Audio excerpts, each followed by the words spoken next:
one about prosperity, of great wealth, of endless growth, of economics, politics, geology, biology. No, well, there's people in it.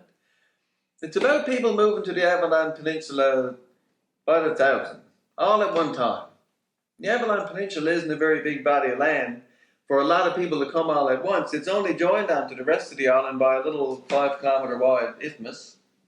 Makes you wonder if at some point, it'll be too much for it to take. This is called the wreck of the Avalon Peninsula.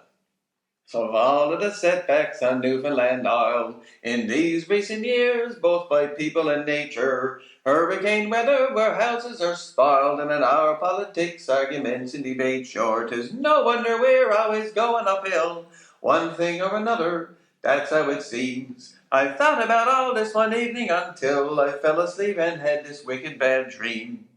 I dreamed that those who had moved away came back from Alberta, Toronto, and Ottawa. With plenty of work they all came back again, but this time to the Avalon Peninsula.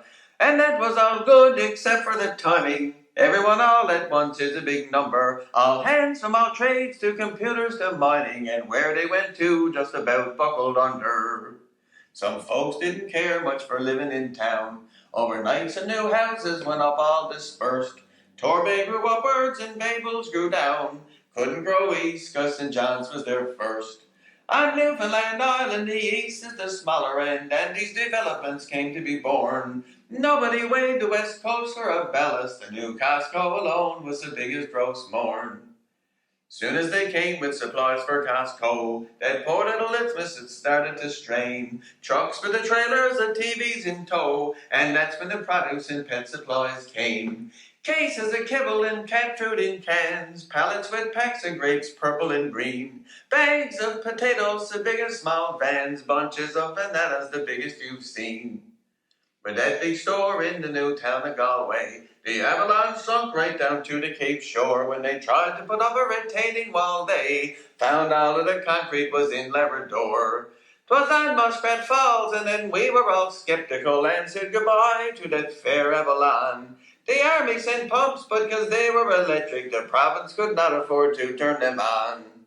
We sit in despair. She's gone, boy, she's gone, and we'll have to go elsewhere, not much we can do. All bad enough that they sunk our economy, they had to go sink the Avalon too.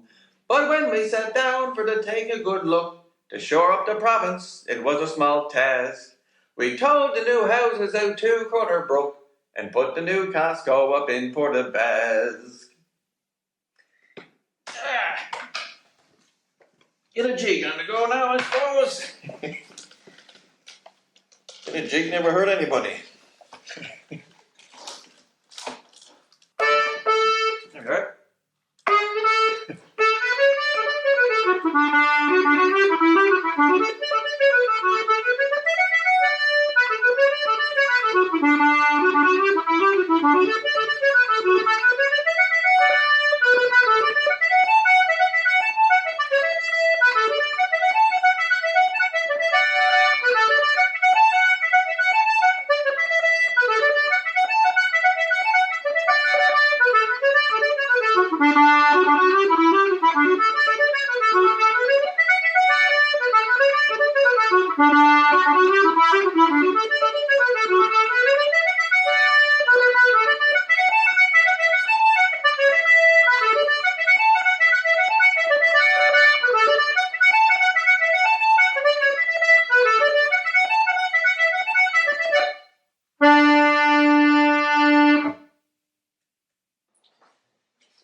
They're making personal bubbles now, ones that can adjust to meet your height requirement and a 6-foot radius.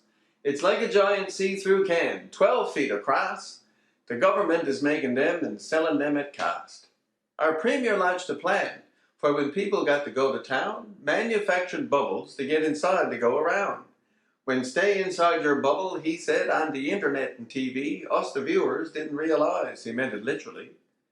There was a warehouse closing up, the lights were off, the doors were shutting, the premier signed a 6-month lease, and then he streamed the ribbon cutting. The cost of all these bubbles, he said, it would be minor. Some materials were donated, and there's stuff just lying here. Some were made from alder trees with roofing tar and glue. Others made from tent poles, don't know where they got those two. Some were reinforced with plastic cut-off salt beef bucket rings strung together with tie wraps, picture wire, and piece of strings. Rubber gloves were on the front to handle carts in grocery stores. Shower curtain hooks to haul the bubble off when back indoors. Strong enough to handle high winds, nice and light to carry far, so the actual bubble was 10 mil Weber barrier. It was an unprecedented measurement, our full height and 6 feet around, but we'll get used to wearing them and not to run aground. When walking through a tight spot like in aisles in grocery stores, I hope today can find a way to fit those bubbles through the doors. Now that we all got our bubbles, sure we can protect ourselves. We can stay 6 feet away, and if we all wear bubbles, 12.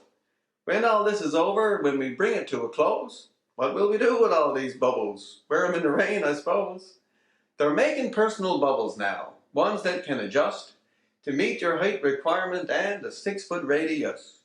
It's like a giant see-through can, one big 12-foot ring, so we can stock up on our goods while social distancing. Anyway,